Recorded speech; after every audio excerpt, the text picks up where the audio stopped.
You're listening to an episode recorded during the time Innovation Fuel was part of University Canada West. We are proud and grateful for the work we've done together, and we want to thank the university for being in our podcast. We are now excited to continue the journey of Innovation Fuel into its next chapter. Thanks for listening. You're listening to Innovation Fuel, business podcast by University Canada West, bringing you fantastic stories from accomplished entrepreneurs and key industry professionals. Let's explore the entrepreneurial world through local businesses and our university community. Hey, Gelareh, what do you have there? That's a teddy bear. Nava's teddy bear, my daughter teddy bear. And this is Bonnie. This is the most important, fluffiest stuff that she has. She doesn't sleep without this one. But the fluffy toys are really important for kids. What do you think? They're totally important. Oh, completely. My daughter has a friggin' room full of them, and they're companions. They're companions, and they trust in these things and the comfort of these things. And I even remember having one when I was a kid. I don't know about you, Gelareh. Did you have a teddy bear?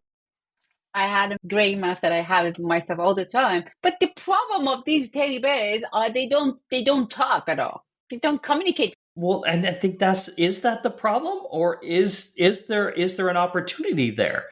Is there an opportunity to take these teddy bears and move them from a physical element to the digital world and have them more interactive with you? Love that one, because now I really want to have a pet. What do you think? What is the next generations of teddy bear? Well, I think we might have to ask our guest today, Gelareh. What do you think? We have a guest, Zoran Kovacevic. He's a founder and CEO of Toy Mint, and he came with a Teddy GPT connected to the chat GPT. He can answer to several questions about teddy bear and the next generation of teddy bear. Let's welcome Zoran Kovacevic, founder and CEO of Toy Mint. Hi, Zoran. Hi, Dave. Welcome to another episode of Innovation Fuel. Yes, welcome to another episode of Innovation Fuel, brought to you by University Canada West. We are here with our friend Zoran, and well, we're going to talk about some really interesting things. They might have to do with a Teddy GDP or NFTs. Oh my God, what else could we be? All these different acronyms we can throw out there. Before we get there, Zoran, you have quite the story and how you got to where you are today. Tell us a little bit about yourself, Zoran, before we jump into some conversation. Thanks for having me. It's a pleasure to be here. And yes, it's been quite a journey so far, and I feel it's just getting started. I was born and raised in Serbia, where I attended law school, and one day I just decided to drop out and go explore the world. And the fastest way to do that was to join the cruise ship. So I found a work on cruise ship, and I sailed around the world for about 4 years, and I ended up working at the head office for the cruise company from UK for about another 2 years. And I decided it was time to settle down. I had enough of travel, so I ended up in beautiful Vancouver, British Columbia, and I call it home for the last 15 years. I came here as an international student. That's how I moved to Canada and followed the path of, getting the permanent residency and then followed by citizenship. I've done many different jobs and gigs in Canada since I moved here. Starting with luxury hotels, I managed Shangri-La Hotel night operation while I was in school during the day. And then after that, I moved to start my own business, which didn't work out. So I went back to school, did my MBA at Queen's, and I then finished. After the MBA, I ended up in tech industry. I worked for a company called Icometrics here, where I helped develop the new way to pay at restaurants, which was the scan the QR code to pay. And this was before COVID. So when COVID hit, it was really great timing for us because everyone wanted contactless. Actually, throughout that journey, I really fell in love with toys, and I ended up starting Toy Mint and venturing off on my own. So here I am. What was the inspiration behind that Teddy GPT or the metaverse Teddy? When my son was born, he's 10 years old now, I started buying toys, and I realized that the toy industry is quite broken. In many ways, it's all about consuming more and more toys and kind of breaking them, throwing them to landfill, and then buying some more toys. And I could not, I'm very practical, so I could not handle that as a parent. And I decided there's got to be a better way. The first idea was, what if we turn toys into assets? Toys are actually an asset that kids own and are fully responsible for. It's their first asset, really. And currently we give them this plastic low quality toys that, have no meaning or purpose, and they're all just mass produced. And we said, what if you give to a kid something that's very meaningful, and you say, hey, here's something, keep it for might be worth something in the future, but also it's very special and you want to pass it on to your kid potentially. That's how it started. Toy Mint, and our first car toy we're very passionate about building toys in Canada, and our first car toy was an interesting one because it was very premium quality and quite expensive, and we just released a small edition of those. We've learned a lot from that, and that was the first time we introduced NFTs to the mix, because we originally used NFTs as certificate of authenticity for on blockchain, and now we realized, this NFT is kind of becoming popular, and we're already doing it. We're just not calling it NFT. Let's actually start a new collection. And one thing we learned, this is kind of to answer your question about what's the inspiration for the Teddy GPT, is that the car toys are fantastic, and I love car toys. I used to have some when I was a kid, but there's nothing we connect more to than teddy bear. It's just a universal symbol of love, of care, and kind of, play. The next toy we're going to build is going to be a teddy bear. It's going to be the most impactful teddy for future generations. And we set that lofty goal, and then we got to work about 2 years on that. And there's a whole journey I can talk about, but yeah, that's the inspiration. Take us back to the NFTs. First, listeners here that probably don't understand what NFTs are.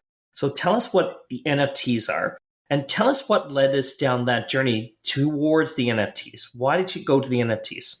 NFT stands for non-fungible token, which means that they're all unique. There's no two alike, and you cannot swap them. Unlike dollar bill, where if you have a dollar, I have a dollar, we exchange it. You still have a dollar, I still have a dollar, But then that's fungible, and that's the crypto coins mostly, like Bitcoin. But non-fungible means that it's unique, and it's provably unique on blockchain. And this is what's big deal about NFTs, is that this is the first time in history that we have scarcity and provenance of digital assets, whether it's a music clip, whether it's a video or image, 3D object. Now you can prove the ownership and the provenance and the authenticity of that asset. So which means that it brings some of the digital world to the physical and fueled a renaissance of digital art, because now artists, for the first time, some digital artists have been around for a while, but they weren't that appreciated because I can just copy, paste, or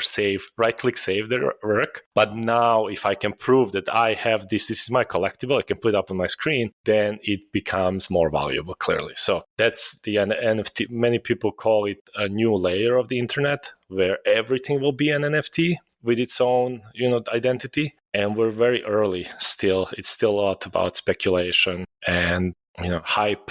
There's a lot of companies doing good work with NFTs, but mostly we're still in that hype cycle where it's mostly used to speculate on and kind of gamble with buying and selling NFTs.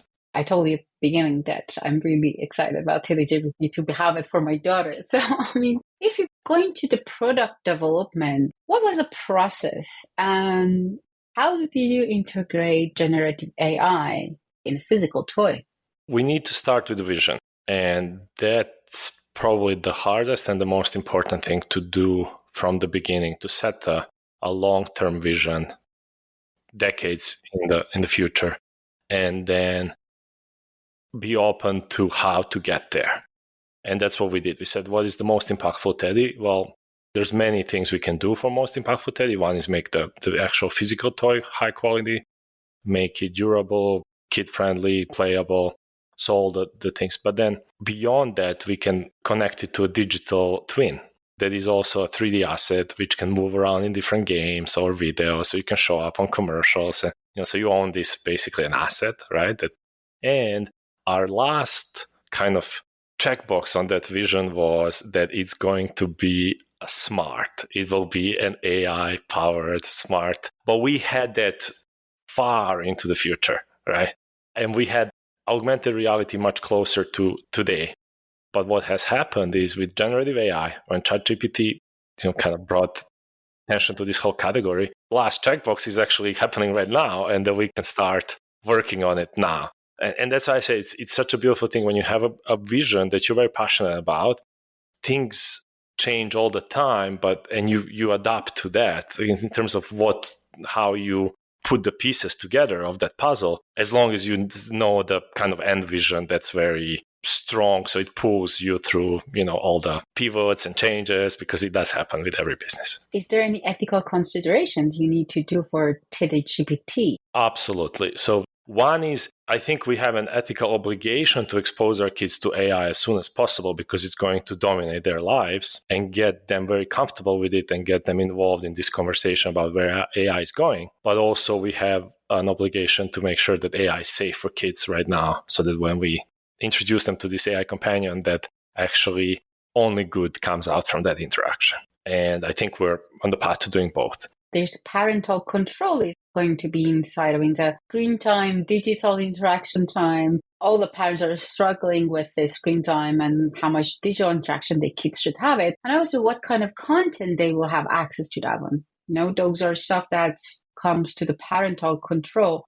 Do you have something about that one? We have plans for parental control. Our goal is to not make it the way we would want the parental control to work. The way we envision it is the experience is completely kid safe and quite beneficial. So we don't have to worry about blocking any of the content, but we can allow parent to actually nudge the Teddy into a direction where they want kids to be exposed to. For example, hey, why don't you talk more about math with my son? Or because, he's been struggling in school, for example, right? So that could be an interesting way to get parents involved in a way that they can just sort of filter some of the experiences that they want their kid to be exposed to. But these all experiences are already kid-friendly. I think that's the way to do it. Right now, internet is, a lot of kids are just out there on the internet, and parents think they have some kind of control in place, but kids are so good at bypassing screen time limits and all the other controls we put on them. So it's better to actually create the experience from the ground up that's already kid safe.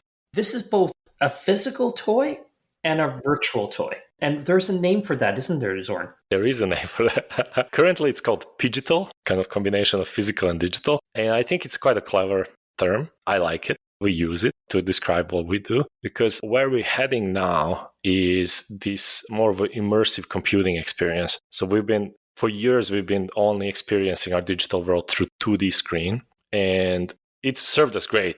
iPhone is a magnificent piece of technology, but it does limit us to a very small box that we don't take full advantage of the immersiveness of technology. So where we're heading right now is this spatial computing age, and Vision Pro, Apple's new device, is kind of one of the milestones in getting us there. We're still early. It's going to take a couple more years at least, but we're getting to a point where we will interact with our technology in a much more natural way that it suits us, because technology will adapt to us and not us kind of adapting to that screen. It will be surrounded, immersed in that technology. So spatially, right? And with that, we have this vision for the toy. When you put on your Apple Vision Pro and you look at the digital toy, physical toy, a digital experience starts.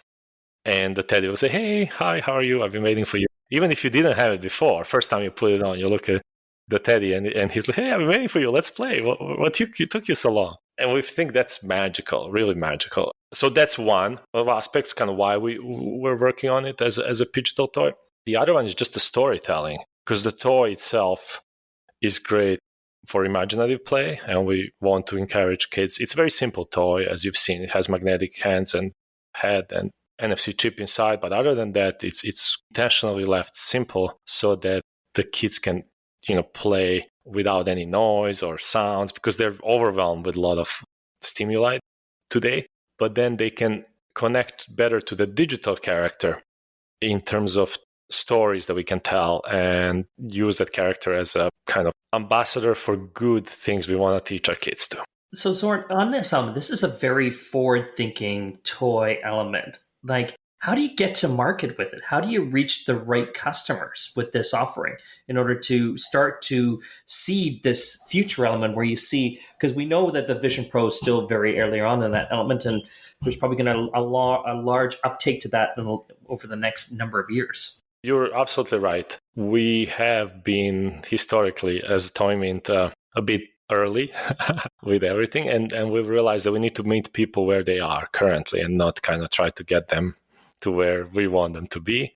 So this Teddy GPT, the first version of it, will be very friendly for for what we currently have in terms of any household setup, iPad, phone, laptop, any of these elements, any of these devices will be able to interact with this toy and trigger the digital experience, then you can enjoy and kids can enjoy. Back to the customer engagement and ethical considerations. Did you have any focus group, parents and kids, that work with the Teddy GPT or the NFT, and they gave you any specific feedback?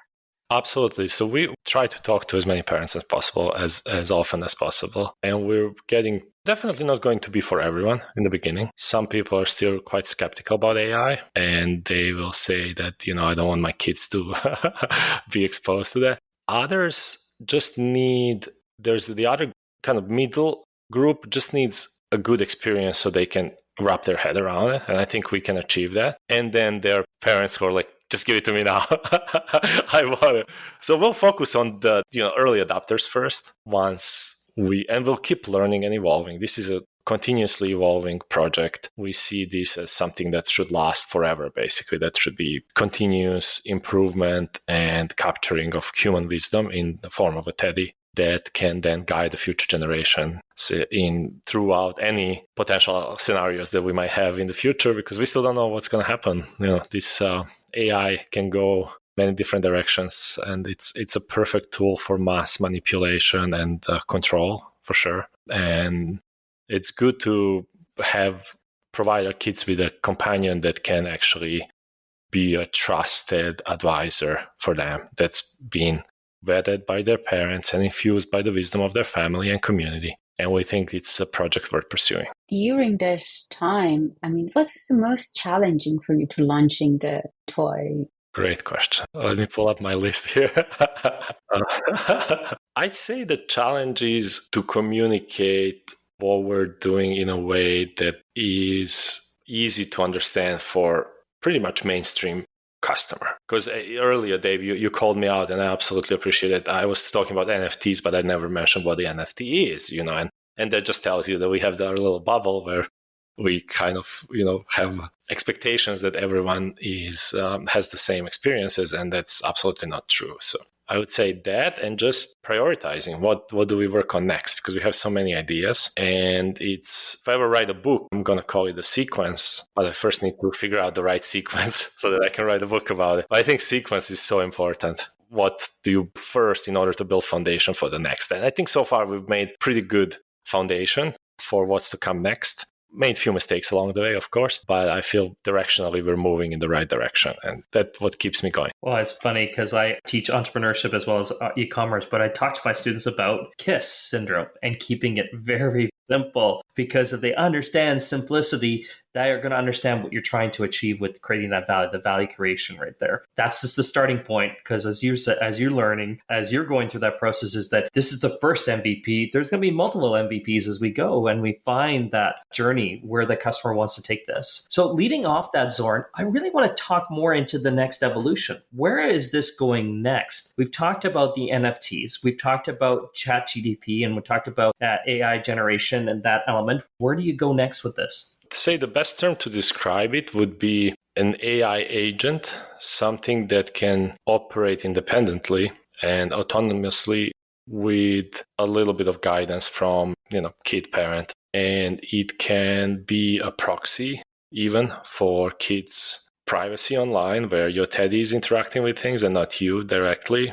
It's hard to see where this is really going, in a kind of short term, but that idea of trusted companion that is always there in many different forms, including physical, is quite powerful. And the definition of what a trusted companion is will evolve as the more capabilities get unlocked with technology advancement and just, I think, societal comfort with new technologies for their children being exposed to, right? So, yeah, related to this, what you said already. So what is your strategy to make parents feel safe and comfortable, and they feel that it's a safe toy for my kids? As you mentioned, that controlling kids is a little bit difficult, but it's not impossible. Parents want to know, who, for example, what kind of conversation my kid had with this toy, or what was the result of this. And no, same as what we buy games for kids, but we know what we are buying. There's an age limit on that one. We know the content. We can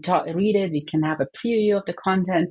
Then we buy the games for kids. What is your strategy to convince parents it's a safe toy, even for early adopters? The chat history needs to be there, always available for parents, so they can access it at any time. A bit of a parental control in terms of, again, what topics to discuss with a kid, and just letting them try it. I think that's the best strategy. And we don't want this to be something that only kids use. We really want parents involved. Because my approach, this is another whole new conversation, but I think it's important to bring it up, is I feel that kids need to be involved in many more things than they are currently in this world. Kids are super smart. They are very insightful, and they are taking over. And we need to involve them in decision making in much earlier, and not try to kind of keep them in this imaginary world of childhood. And then when they boom, actually it's a real world. Welcome, when you're 18. No, we should be as realistic but optimistic with kids as possible. And I do that. I'm proud to say that I take my son to as many events that you would normally see kid at, trade shows, talk to him about technology. We watch videos together. We discuss business. He's my ambassador here for Toy Mint. He's 10 years old. He's been doing this for 5 years now. Even before we launched Toy Mint, we've been doing videos. And I feel that he's much better equipped now for the real world than if I was just kind of keeping him like a kid. You mentioned that you may want to parents try it. Yes. When I buy it online, how can I try it, before buying it? So even now, if you go to teddygpt.com, there's a bit of a chat there that you can, it's a very early version of it. And it's, the UI is very simple, but that's just a teaser. And what we'll do when we launch and we start pre-selling the toys, we'll have more immersive preview for parents and part of buying the toy is actually the experiencing it. So you have to experience the chat in order to buy a toy. And Teddy will only approve you if you spend a little time with the Teddy and get to know him. It doesn't only stay as an entertainment piece where you only can chat and learn. It can actually do things for you. And this is where the parents come into play. So for example, we already have it for our Teddy party, which is another project we have, where you can chat with our Teddy, give him a couple of details about your birthday party upcoming for your kid, and Teddy will send you an email with a link for your birthday party. So now the Teddy becomes sort of your concierge for all things kids. Like, I'm going to a 5-year-old birthday. What should I buy? So he can give you a suggestion, but he can also go out and buy it for you. So that's where this is going. Suggestion first, next, however long it takes. Then it's, should I just ship it to your address?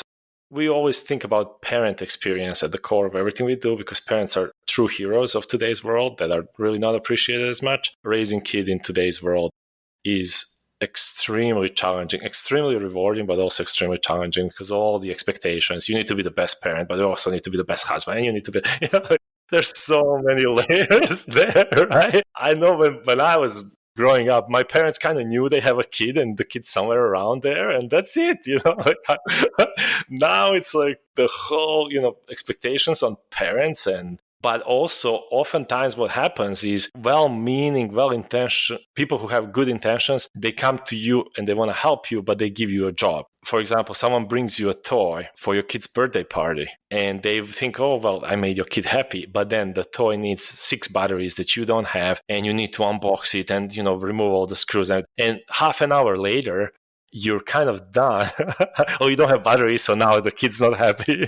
So what I'm saying is that oftentimes we get a gift, but it's also a job for a parent. So our philosophy is that nothing should be a job. Everything should be super easy for the parent because we need to save time for this, heroes of today's world. What's really interesting, Zoran, too, and I don't know if this seems like it's heading in this direction, is that because one of the big things that we see out there with parents is that there's so much out there, and there's also this breakdown between these older kids talking to their parents about some of the challenges out there. And can Teddy, a GDP, can it capture some of these conversations and report them back to the parents so that they can have a conversation about that element? I love that. It's definitely something that is doable with the current technology. I would say that right now, the capabilities of what is possible to create way ahead of what we as creators have managed to put together nicely. It's really where the opportunity is in the coming years is the simple experience that uses the technology in the background, and it feels like magic. It's so simple to use. That's right now, as you know, crypto NFTs, it's great for early adopters. For everyone else, it's super hard because there's so much friction in the experience. AI is I think this, if you listen to Sam Altman and what he says about ChatGPT, is that it's not a breakthrough in AI. ChatGPT was not breakthrough in AI. These models were capable even before. ChatGPT is breakthrough in the interface, in the user experience of how you package this AI and expose it to humans. And I think that's, if your students are listening and they think about business ideas, that's, I think, is the magical ingredient right now, is the simple experience that just works, but it uses a lot of tech to make it happen. So I think we are at the end of the show. Zoran, is there any challenge you want to throw out for our students? I'd love to come chat with your students. I think I spent a lot of time in school myself, and I appreciate very much, being at so many possibilities. I think direction is more important than speed. Would be my advice and challenge, is to spend more time setting the direction for your career and your life, and you have time to execute. Don't start executing too fast. You might end up in the wrong industry, like I have, in industry that I thought was great, but then didn't consider all the implications of working in that industry. So take your time, set a good direction. It's more important than speed, and just have fun. Thank you, Zoran. Thank you, Dave. And thanks to Thomas Reynoso, our producer. That was another episode of Innovation Fuel. Thank you for listening to Innovation Fuel. We are on all podcast streaming platforms, Google, Spotify, and Apple Podcasts. Visit our website at www.upenwest.ca/Innovation Fuel. Also, follow us on Instagram at innovation_fuel.